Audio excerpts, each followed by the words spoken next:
Si Wurang na nakatayo sa tabi niya ay halos nagniningning. Patuloy siyang sumusulyap ng may pagmamalaki, nagtataka na hindi pa siya naging ganito kalapit sa ninuno dati at kalahating naniniwala na nakapasok na siya sa inner circle. Sumasakay pa rin siya sa high na iyon nang tawagin siya ni Zhongcheng. Itinuro ang pulutong, tinawag niya sina Wurang at Shuji. Sa sandaling tumawag ang ninuno, mabilis silang tumugon, sinasabing naghihintay sila sa kanyang utos.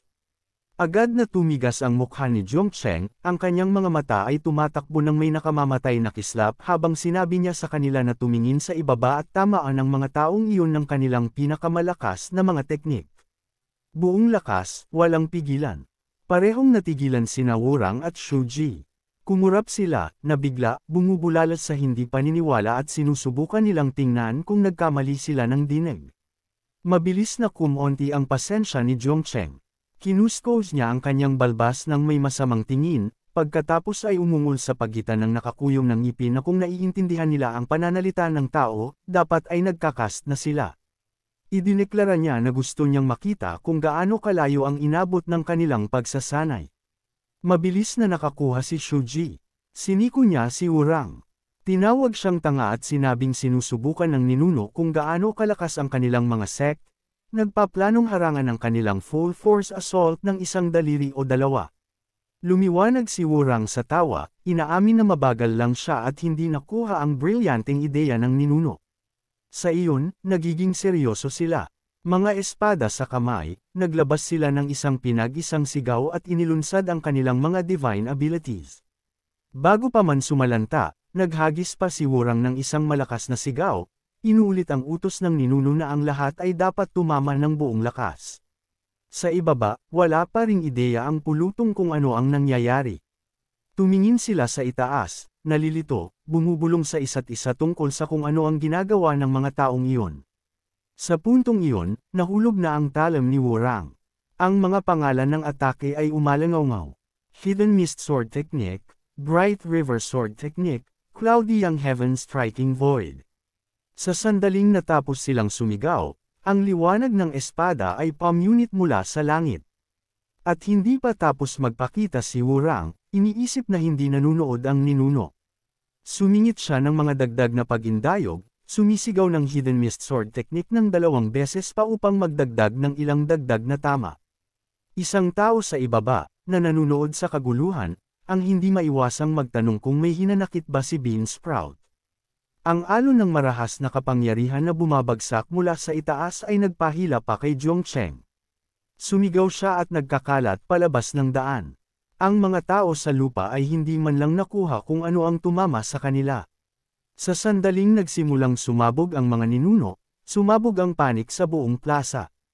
Habang sinusubukan nilang tumakbo, ang ilan ay sumisigaw sa pagkalito, nagtatanong kung nasaraan na sila ng bait at kung bakit sila biglang inatake, nagtataka kung ang ninuno ay hindi pa nagsasalita. Hindi nagtagal bago ang plaza ay naging gumuho. Ang abo at alikabok ay bumara sa hangin. Ang mga bangkay ay nakakalat sa bawat sulok. Ang mga responsable ay natigilan na ngayon. Mapatla ang mga mukha, umikot sila sa pagkabigla, sumisigaw sa ibabaw ng isa't isa, hinihingi na malaman kung ano ang katatapos lamang na nangyari at kung paano ito lumaki ng ganito kasama. Sa sandaling iyon, sa wakas ay dumating ang totoong ninuno. Ang malinaw na boses ng isang maid ay umalangaw-ngaw, nag-aanunsyo ng presensya ng Great Elder ng Silence Holy Land, si Venerable Jing Huan. At hindi siya nag-iisa. Sa tabi niya ay naglalakad ang dalawa pa. Ang sect leader ng Silence Holy Land, si Venerable Jing Huan, at ang Supreme Elder nito, si Venerable Yuko. Ang kanilang mga mata ay nagwala sa wasak, ang mga katawan, ang pagkasira. Ang mukha ni Jing Huan ay baluktot, ang mga mata ay malawak at ang kilay ay mahigpit na nakakunot. Hinihingi na malaman kung sino ang nagdulot ng kalamidad na ito. Sina Wurang, Shuji, at ang iba pa ay tumingin at agad na nilamag. Ang panik ay gumapang sa kanila habang umikot sila sa isa't isa, nang inig na bumubulong kung may iba pang ninuno. Ang kanilang mga mata ay dumulas ng dread, at ang isa sa kanila ay tahimik na nauuto ang isang walang hininga na pagtataka sa kung sino eksakto ang ibang lalaki. Habang nagsasalita siya, nang inig niyang sinundot ang isang daliri ng diretso kay Zhongcheng, na nakatayo doon ng casual na parang walang nangyayari. Si Venerable Jing Huan, na nakatayo sa ibaba, ay sinundan ng direksyon na itinuturo ni Wurang at natigilan din. Ang kanyang mukha ay namula sa isang madilim na lila, halos nanginginig sa galit habang sumabog siya, hinihingi na malaman kung sino si Zhongcheng at kung paano siya nagkaroon ng lakas ng loob na magpanggap bilang siya. Nahuli ni Zhongcheng ang tanong na iyon at lumipat sa full smug mode. Casual niyang inilapag ang isang kamay sa kanyang ulo, tumawa ng mabagal at tamad, at nilinaw na dahil umabot na ang mga bagay sa ganito kalayo, maaari na lang siyang tumigil sa pagpapanggap. Pagkatapos ng isang paghinto, sinampal niya ang dalawang kamay sa kanyang balakang at naglalayo ng isang panunuya na titig kay Jing Huan sa ibaba. Pagkatapos ay nagpatuloy, ibinagsak ang bomba na siya ang dating driver ng nanay ni Jing Huan noong araw. Habang ibinababa ang linyang iyon, inihagis niya ang kanyang daliri ng diretso kay Venerable Jing Huan at sa grupo kasama niya, naghahadjas ng mga utos sa mga nasa likuran niya na ang kalaban ay nasa harap nila at oras na para gumalaw. Nagpanik ng husto si Wurang sa iyon. Ikinulong niya ang kanyang mga braso at balisa na tinawag na lahat ay isang pagkakamali. Sumisigaw kay Beansprout na huwag maniwala dito. Ngunit ang pagiging walang respeto ng ganito, walang paraan. Hayaan ni Jing Huan ito. Ang kanyang temper ay sumiklab, ang mukha ay baluktot habang sumisigaw siya na ang mayabang na salo na ito ay may lakas ng loob na magpakita bago pa man siya maghanap at idineklara na lahat dito ay dapat mamatay ngayon.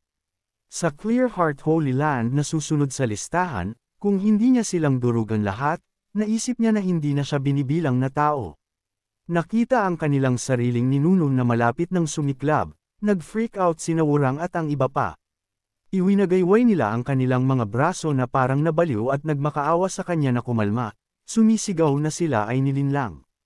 Ngunit hindi man lang iyon nagpabagal kay Venerable Jing Huan. Sa halip, doble ang kanyang galit at inihagis niya ang kanyang kamay at yumanggal na maaari silang mamatay lahat. Habang ang mga salita ay lumabas sa kanyang bibig, nagpakawala siya ng isang atake agad. Ang puwersa ng tama na iyon ay tumama na parang isang apocalypse, sumisigaw sa langit, diretso patungo sa lahat sa itaas. Ang mga sigaw ay pamunit sa hangin habang ang sakit ay sumunod sa mga alon na malakas at matalim. Ang mga nahuli dito ay walang pagkakataon. Ang mga katawan ay lumilipad na parang ragdolls. Ngunit hindi si Zhongcheng ang karamihan ng tao. Ang parehong atake na iyon ay umabot sa kanya at itininaas lang niya ang isang kamay upang tanggapin ang suntok. Hindi siya iniwan na walang sugat, bagaman.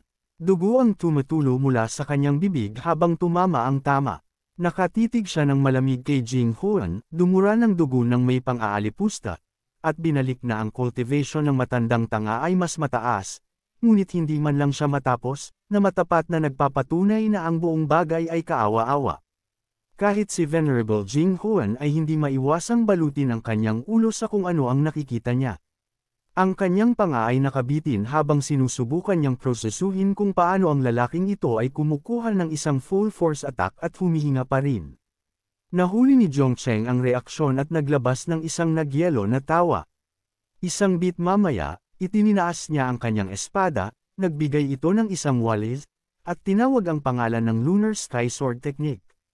Ang enerhiya ay sumugod sa buong langit, binabalutan ang lahat. Hindi siya huminto doon. Sinundan niya ito ng isa pang pagindayog diretso pababa. Nakita ang susunod na tama na naniningil, sina Yuko at Venerable Jing Huan ay nag-flinch, sumisigaw sa takot at umalis ng mabilis. Pagkatapos ng sword technique na bumangga, itininaas ni Venerable Yuko ang kanyang ulo, nalito, at pagkatapos tumingin ng isang beses, naglabas ng isang nagulat na ha, at inamin na nag-cultivate lamang siya sa Dao Kung realm sa kanyang buhay. Sumulyap si Zhongcheng sa ibaba at natagpuan ang buong bagay na nakakatawa. Tinuro niya ang balisa na gulo at tinukso kung gaano sila mukhang takot. Ngunit bago pa man ganap na dumating ang tawa, nagpaputok si Venerable Yuko ng isang counterattack ng walang babala. Tumama ito kay Zhongcheng, nahuli siya ng walang bantay, at isang ungol ang dumulas mula sa kanyang mga labi habang nilamon siya ng mga apoy.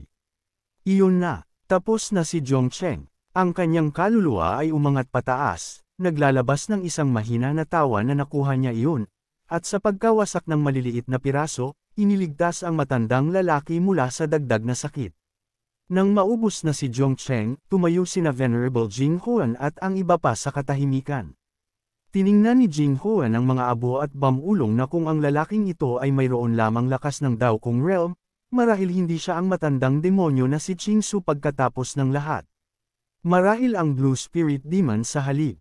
Idinagdag ni Jing Huan na baka sobra nilang ginawa, sinabog siya sa wala, at baka may natira pa siyang hininga, maaaring magtapon ng isang tanong sa kanya, at pagkatapos ay tapusin ang trabaho. Tama sa likuran ng tambak ng abo ni Zhongcheng, sinawurang at ang iba pa ay nahulog na parang mga sako ng butil. Nanood ang kanilang sariling mga tao na bumagsak, nagtanong si Venerable Yuko ng may kunot-noo kung bakit ang mga demonyo na ito ng Clear Heart Holy Land ay hindi nagpakita ng kanilang totoong mga anyo, kahit sa kamatayan. Sumugod si Jing Yuan at sinuri. Sa sandaling hinawakan niya ang isa, ang kanyang mga mata ay lumipad na malawak at sumigaw siya na sila nga. Sa lahat na nanunood, sumigaw si Jing Yuan na ang mga katawan na ito ay hindi kaaway. Sila ang sarili nilang mga tao. Bumulala si Jing Huan ng isang nabigla na exclamation, malinaw na nagde-deny. Nagpatuloy si Jing Yuan, nabigla, nagpapaliwanag na hindi sila nagpabagsak ng mga kaaway, kundi ginawa ang sarili nilang mga tao sa mga bangkay, at ang lahat ay isang set-up ng lalaking iyon. Si Jing Huan ay handa ng sumabog. Ang kanyang buong katawan ay nanginginig mula sa galit at sumigaw siya na galit siya na maaaring patayin siya. Pagkatapos ay hiningi na malaman kung sino ang nasa likod ng kaguluhan na ito. Sa lahat ng bagay na umiikot, balisa na binanggit ni Jing Huan kung ano ang dapat nilang gawin ngayon. Sumagot si Jing Huan na ang Clear Heart Holy Land ay hindi maaaring umalis lang mula dito at nagbigay ng utos na alertuhan ang iba pang mga major Holy Lands at magtipon upang harapin sila. Sa ibang lugar, malalim sa system space, isang pamilyar na notification ang tumunog na ang host ay nakumpirma na patay. Sanhi ng kamatayan, group attack mula sa pagpasok sa Sainthood Realm Cultivators. Mga mamamatay tao Venerable Jing Yuan, Venerable Jing Huan, Venerable Yuko. Walang katapusang cultivators mula sa Silence Holy Land ang namatay ng mali. Ang kanilang mga kaluluwa ay nanatili, nalasan ng kaluluwa ng host at sa wakas ay sumuko, nag-aalok ng kanilang sarili sa pagsuko, gutom para sa paghihiganti. Binasa ni Zhongcheng ang prompt at kumurap, bumubulong na ito ay isang kakaiba na gantimpala. Pagkatapos ay dumating ang isa pang system ping na nagsasabi na ang host ay malapit ng bumangon. Sa sandaling iyon, sa itaas sa langit sa ibabaw ng Silence Holy Land, ang mga asul na apoy na kumikislap na parang mga fireflies ay nagsimulang umulan. Ang lahat sa ibaba, kasama si Jing Huan, ay nakatitig sa itaas, nabigla, at nagtatanong sa isa't isa kung ano ang nangyayari. Ang mga ilaw ng apoy ay patuloy na bumabagsak, hinayla ng magkasama sa isang madilim na figure. Ang pulutong sa ibaba ay nakatitig ng mas mahigpit, ang pag-uusisa ay nakapiling, nagtataka ng malakas kung ito ay ilang pinahirapan na kaluluwa na nagpapakita para sa pagbabalik. Inihagis ni Venerable Yuko ang kanyang theory na ang mga kaluluwa ng kanilang mga maling pinatay na disciples ay dapat na nagtipon sa lahat ng kanilang hinanakit, bumubuo ng isang mapaghiganti na espiritu, handa ng makipag-ugnayan. Sina Jing Huan at Jing Yuan ay ngumiti sa iyon. Si Jing Huan ay tumawa pa at nagmuni-muni kung maaari bang mangyari iyon. Sa sandaling iyon, ang mga ilaw ng apoy ay nag-condense sa ibang hugis ng tao, isa na halos umaagos ng hinanakit. Sina Jing Huan at ang iba pa sa ibaba ay kinuha ang sandali at sumigaw na ang Clear Heart Holy Land ang gumawa nito at nanawagan sa mga espiritu na sumama sa kanila upang humanap ng paghihiganti. Ngunit si Zhongcheng ay nagpakita na ulit, nakabalot sa isang tela ng mapatla na asul na usok. Nahuli niya kung ano ang sinusubukan ng mga venerables na bunutin at sinundot ang isang daliri sa kanila, pinatay ito sa pamamagitan ng paghagis nito pabalik sa kanilang mga mukha. Na ang tatlong matandang bastards na iyon ang gumawa ng pagpatay. At paano sila nang ahas na ipin ito sa iba? Sa sandaling ibinagsak ni Zhongcheng ang tawag na iyon, nagpanik si Yuko. Inilabas niya ang kanyang mga mata sa itaas, natagpuan ang source, at binalik ang insulto, Tinawag siyang isang walang hiya na salo.